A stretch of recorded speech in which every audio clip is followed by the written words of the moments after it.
There's a hidden logic to Samsung's like seemingly chaotic 2025 TV lineup. Their budget models punch way above their weight class. Their clearance 2024 TVs deliver flagship performance at mid-level price range, and their complicated naming system, it's actually geared towards steering you to specific TVs. And once you understand how Samsung thinks about their lineup, everything kind of clicks into place. QN90F, S95F, QN990F. It's like they let a robot name everything. Today I'm walking you through what's new and what's the same, and what Samsung hopes you won't notice when you're standing in Best Buy wondering if you need to skip rent to buy a TV. And a quick note on TV pricing, because I'm talking about that a lot here. They are all over the place. What costs $1,200 today might be $800 next month, or $1,500 next week, depending on sales, inventory, and tariffs. So take any prices I mention as rough guides. The real deals tend to happen during clearance, especially sales, things like Black Friday, or when new models arrive. So Samsung's lineup isn't designed to help you pick the right TV at all. It's designed to push you towards the expensive ones. They are counting on us getting overwhelmed. But if you understand their four main panel types, everything makes sense. So let's start with their basic LCD and QLED models. Before I get there though, I do want to introduce you to a friend. This tall drink of water is JD Prevost. When you look at almost all the TV videos we've made over the past few years, JD's been the guy that has made those videos. Not only made them look good, but helped me with the testing and the calibrating. He's kind of the real TV expert. So if you want to follow the breakdown, the technology behind the TVs, buying guides, what streaming device to use, which TV you want for your Switch or your PlayStation, the viewing angle is gonna be the place to go. Really kind of niche in home theater. Well, I love TVs. We're gonna continue to cover them here. I also like a lot of stuff. So there's broad topics here, but home theater there. What he said. So I'll see you there. So the U8000F is their budget model. Now starting at actually about $280 for 43 inches. And yeah, actually it's fine. Plays Netflix, handles whatever Switch, not gonna embarrass you when friends come over. It's 60 hertz, but I don't think most people will be able to tell a difference anyway. And Samsung used to have simple names. You had the Q60, the Q70, and the Q80. Easy to understand, easy to compare. Now in this range, it's Q7F, Q8F, and QF1, which sounds more like a military code, because when you can't easily compare models, you're just likely to buy the more expensive one to be safe. All right, so I want to take a break. Tell you a story. This was me in Berlin about 2.5 weeks ago. Jet lag, tired, and sweaty from wearing a long sleeve black shirt in about 100 degrees. I didn't bring the right clothes with me.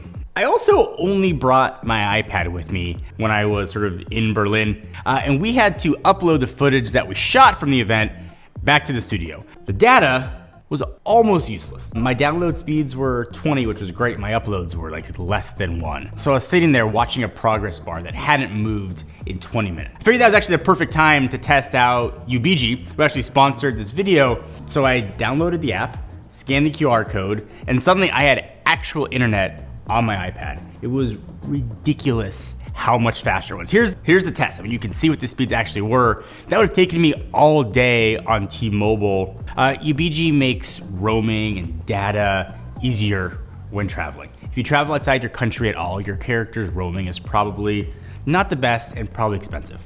UBG is super simple to use. It works in 200 something destinations and starts working when you land.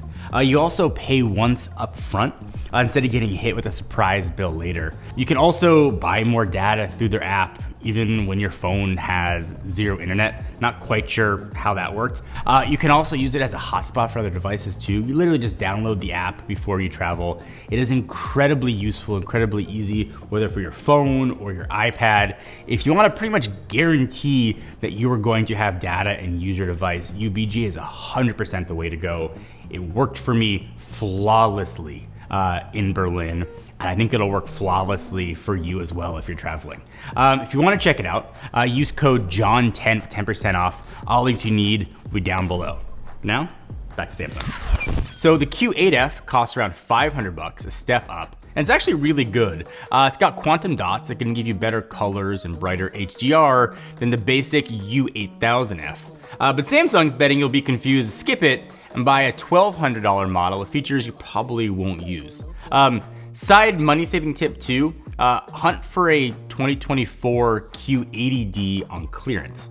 Same TV as this year's Q8F, just older letters and way cheaper, and stores are dumping them for like $200 less than the new stuff.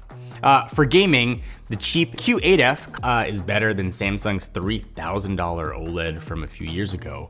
Input lag is under 10 milliseconds across their entire lineup now. That's fast enough that the delay between your controller and the screen is basically instant. So you're the bottleneck, not the TV.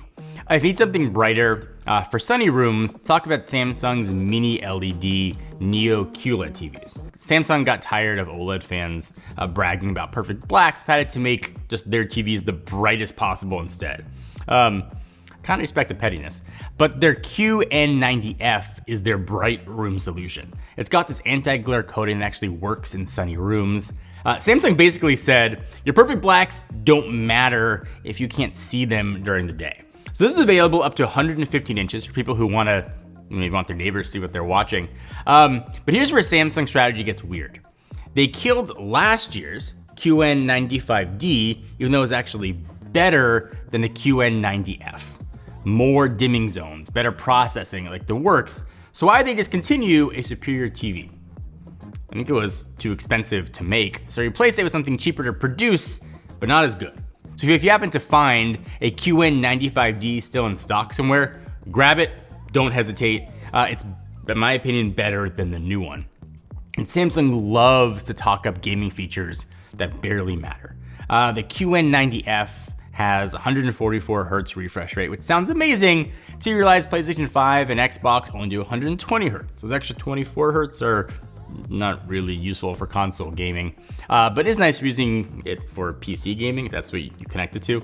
Samsung's 8K mini LED models are the QN990F and the QN900F, and they look great and they are slightly pointless. There's no 8K content. Netflix is not 8K, PlayStation's not 8K, really nothing's 8K. You are sitting 10 feet from your couch, you will not see the difference even if there was 8K content. These things use 30% more power than 4K TVs, so you have a higher electric bill, hotter living room, and really no actual benefit. Just get a really good 4K TV instead. If you want the absolute best picture quality, and money isn't really a concern, let's talk about Samsung's OLED lineup. So the S95F is Samsung's top OLED. It gets crazy bright, 4,000 nits of brightness, comes with eye safety warnings actually, and costs more than some cars. Unless you are gaming in a greenhouse or need a TV that doubles as a space heater, you probably don't need it. The 2024 S95D is still incredible, and I think Samsung knows it. That's why they made the new one cheaper than the old one launched for, which translates to me as we overcharged you for last year. Thanks for paying full price.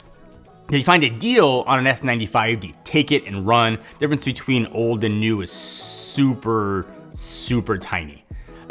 So the S95F has 165 refresh rate, which sounds amazing. Again, like I talked about, consoles max out at 120. Those extra 45 Hz are still useless. Both are going to use QD OLED panels that are going to deliver perfect blacks and incredible color. Their anti-glare coating works really good in bright rooms without ruining darkroom performance. For gaming, both support VRR and have crazy low input lag. And I think these are some of the best TVs you can buy, just probably overkill for most people. Samsung also has the S90F and the S85F OLEDs at a lower price, but there's a huge catch. They use different panels depending on the size and region. Some get the really good QD OLED panels, others get more standard W OLED. It's basically like a panel lottery, which is annoying when you're spending thousands of dollars. There's one category that I think is completely different from everything else, and that is Samsung's lifestyle TVs, especially the frame. So the frame TV used to be really cool looking hot garbage. People bought it because it looked nice on the wall, and then they had to actually watch TV on it. It was like watching content through frosted glass. Samsung now has the Frame Pro that finally fixes most of this. Real processing power with the NQ4 Gen 3 chip, much better picture quality, and with the wireless One Connect box, it's gonna hide all of your cables. You mount the TV flush and tuck the wires somewhere else, it looks like actual art. But a heads up on that actual art part, most of the art you're gonna want is behind a paywall, which I think is absolutely asinine, but just know you're gonna have to pay more if you want the art. I was impressed.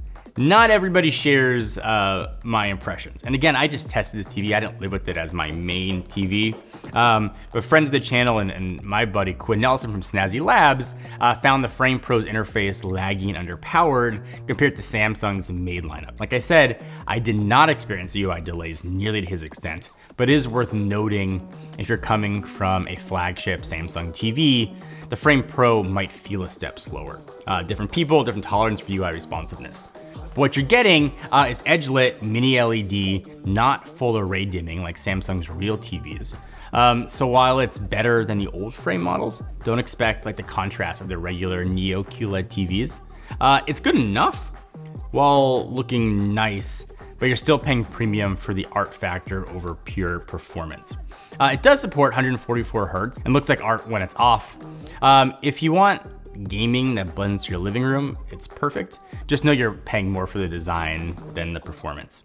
So I gotta tell you something that Samsung doesn't want you to know across all of their categories. Their 2024 models are often way better values than their 2025 ones. The Q80D, the QN95D, the S95D all offer like 90 to 95% of the performance for hundreds less, sometimes even thousands less. The new models have slightly faster processors and better coatings, but unless you're comparing these side by side, you will not notice. Samsung wants you to think that anything without an F is ancient. It's not, it's just discounted. And if you find one on clearance, you are getting premium performance without the premium price. Only the Frame Pro this year is a real upgrade. Everything else is just kind of shinier versions of what you could already get. So after all that, and that was kind of a lot of model names, what did you actually walk out of the store with? So here's my cheat code for every type of buyer. If you're on a budget, find a 2024 Q80D on clearance. If you got a bright room, the QN90F is great, but check the QN95D deals first. Money's no object. First of all, good for you. The S95S is fantastic. A discounted S95D is a smarter bet. Art lovers, Frame Pro is finally worth it. Gamers, anything Q8F and up works great. Don't fall for the spec overkill. 8K, just don't do it. Samsung's 2025 lineup, I think, shows how good TVs have gotten and how absolutely confusing companies are making buying them.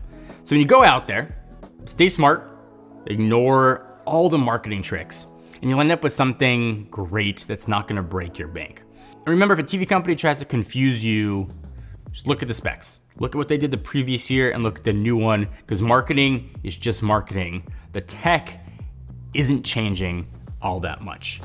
I'm gonna exhale for a minute. Happy TV buying. If you guys have any questions, I'll be lurking in the comments trying to answer them for a while. So give the video a thumbs up and let me know what you decide to buy.